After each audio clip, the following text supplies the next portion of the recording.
ายดีลูกค้าสบายดีหมดทุกคนเด้อวันนี้แม่ค้าจะพามาเบิ้งรถรีโวคันนี้เลย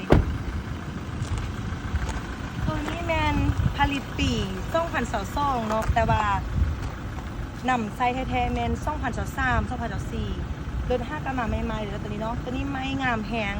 งามหมดคันเลยไม้หมดคันเลยบ่มีตำหนิเลยเนาะรถบ่ต่ำบ่ปีนจักบ่มีปัญหาเด้อลูกค้าเด้อเดี๋ยวจะพาเบิ้ง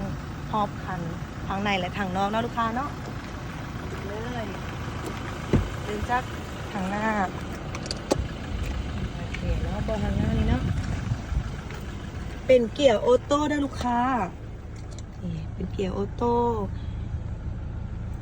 สตาร์ทเครื่องอยู่ตัวนี้กามิดนิ่งดีเนาะ5 กาแลนได40,000รถไซส์ภายในตัวเมืองได้ลูกค้าเด้อ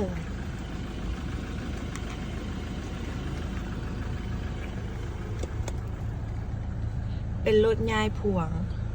เอกสารเห่าแมนครบฮอยนะลูกค้าเนาะรถทุกคันมันครบฮอยเด้อพิเศษสุดๆผู้ใดได้คันนี้ไปก็คือได้4 วินเลยเนาะตัวนี้เป็นออโต้4 วินนะลูกค้าเนาะเดินทางไกลเดินทางยากยังสิกา